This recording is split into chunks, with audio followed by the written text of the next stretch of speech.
Hai YouTubers, hai pemirsa. Selamat datang di Akmal Maksimal YouTube channel. Saya mau cerita sedikit teman-teman bahwa saya sudah lama tidak upload lagi karena saya memikirkan konten yang bagus tuh kayak bagaimana gitu. Tapi dalam proses saya berpikir itu, dalam proses saya menulis beberapa konten komedi yang saya ingin bikin, saya semakin resah dengan YouTube Indonesia. Teman-teman resah tidak dengan apa yang ada tonton di YouTube sekarang? Di awal bulan puasa kemarin, itu ada seorang YouTuber yang mau kasih petani uang 10 juta demi untuk membatalkan puasanya. Dan dia bilang itu prank.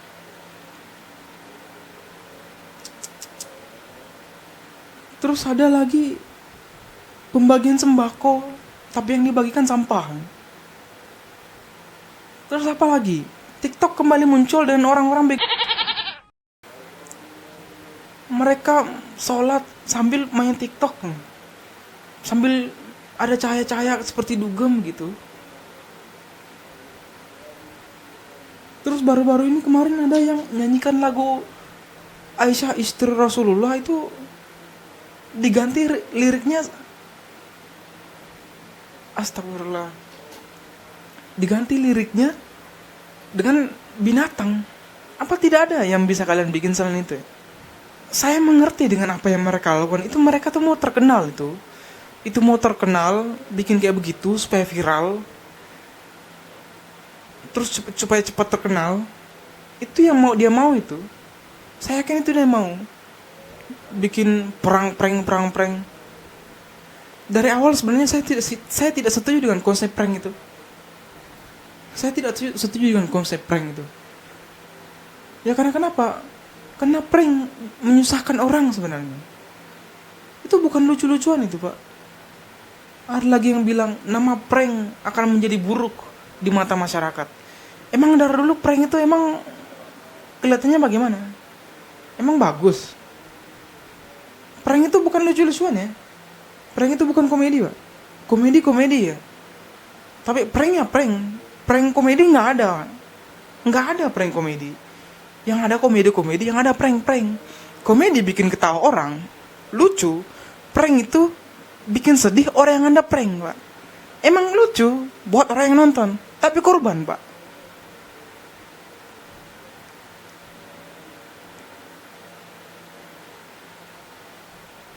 Saya yakin memang dampak dari video yang sekarang ini itu adalah sebab dari video beberapa tahun yang lalu. Coba video-video yang dulu ada apa? Video-video yang dulu itu ada YouTuber makan roti sama jembut itu. Itu faedahnya di mana itu? Mau viral gitu? Mau viral gitu caranya? Hah? Gitu caranya viral? Ada lagi makan Indomie sama teh kambing. Mau kamu apa itu? Kamu jadi vegetarian? Kamu gak ada...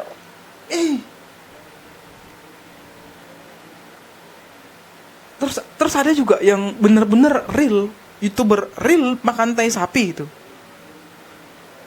Dan naik juga viewsnya. Emang itu yang penonton Indonesia mau? Emang penonton Indonesia mau gitu? Ya kalau mungkin kalian bilang, ya penonton Indonesia tidak suka yang begitu, sukanya yang cerdas-cerdas, tapi viral di YouTube Indonesia. Emang YouTube Indonesia yang nonton YouTube Malaysia? Kan tidak mungkin. Yang viralnya di Indonesia, yang nonton orang Indonesia juga, Pak. Pernah pikir tidak itu? Semua konten YouTube yang saya ceritakan tadi, saya tidak pernah nonton sama sekali. Saya cuma baca berita, dan saya dengar dari YouTuber besar. Saya tidak mau nonton, karena itu sampah. Ngapain saya nonton sampah? Saya tahu teman-teman, kalau kalian cek video-video saya yang di bawah, video-video pribadi saya itu sampah. Saya tahu itu sampah. Tapi minimal saya tidak menyusahkan orang lain. Kalau kalian tidak mau membersihkan sampahnya, minimal jangan buang sampah sembarangan. Jangan. Bikin teman-teman, buat youtuber bikinlah video yang membuat penonton kita tuh wah gimana gitu, bagus gitu, keren. Nggak tahu kalau yang lainnya. Saya pribadi capek pak, nulis satu buku nulis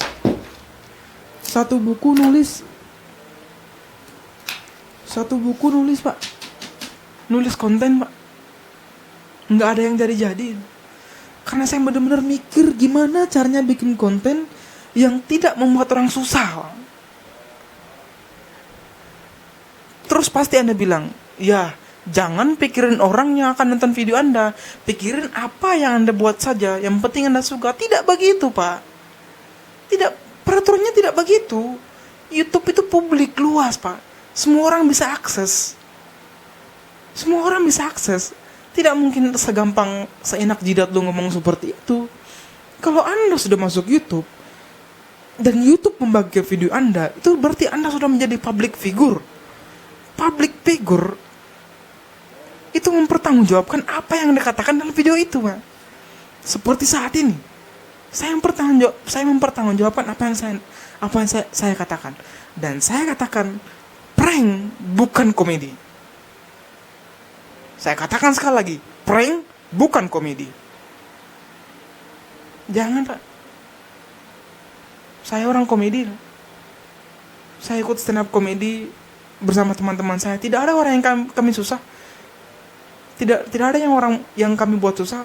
Mungkin yang kami buat susah penonton mungkin bilang nggak lucu. Emang nggak lucu karena kami latihan, Pak. Kami latihan untuk mendapatkan job. Dan kami tidak melakukan untuk membuat orang susah. Bisa tidak? Buat konten gitu, tapi jangan buat orang susah. Bisa tidak seperti itu? Dan saya pikir sebenarnya orang-orang yang bikin konten seperti ini, konten sampah yang saya sebutkan tadi, itu adalah sebab tidak ada pengawasan dari orang-orang tuanya. Ini semua anak-anak semua ini. Ini yang prank batalkan puasa, bagi-bagi uang 10 juta ke petani. Ini pembagian sembako sampah itu. Ini juga pengguna TikTok yang sholat itu sambil main TikTok. Ejek lagu Rasulullah ini. Dia ejek lagu Aisyah istri Rasulullah. Saya yakin peran orang tua tidak ada di situ. Pengawasan orang tua di mana? Di mana pengawasan orang tua? Berita yang kemarin saya baca adalah ketika polisi datang ke rumahnya yang pembagi sampah itu, orang tuanya tidak bisa kooperatif. Orang tuanya tidak tahu keberadaan anaknya ketika polisi ingin menangkap si sampah itu. Lihat, orang tua sendiri seakan-akan mendukung apa yang dilakukan anaknya. Seakan-akan sampah juga lah. Pengawasan itu dilakukan sejak dini di dalam lingkup rumah kita, Pak. Saya sebagai anak dari kedua orang tua saya itu, kalau saya begitu itu bikin malu, Pak. Saya nggak akan berani menampakkan diri di rumah kalau bikin seperti itu. Di mana pengawasan orang-orang tua di rumah? Orang tua Anda di rumah ngapain? Anda awasi tidak anak Anda bikin seperti itu? Tanya, follow me di social media, subscribe YouTube mereka, supaya tahu apa yang anak Anda lakukan di dalam YouTube itu. Saya bikin YouTube, keluarga saya subscribe, dan ketika saya upload, saya tuh mikir bagaimana caranya tidak bikin malu keluarga saya ini. Anda punya, jangan seperti itulah. Dan saya juga siapa yang ingin kalian dengarkan? Saya bukan siapa-siapa juga.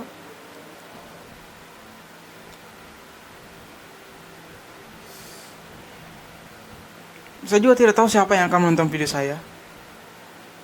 Ya mungkin cuma beberapa orang.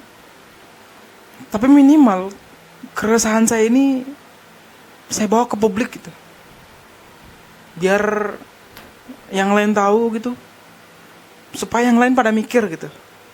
Intinya saya yang lain mau pada mikir gitu, bikin konten apa gitu, karena capek pak, capek ya sudah.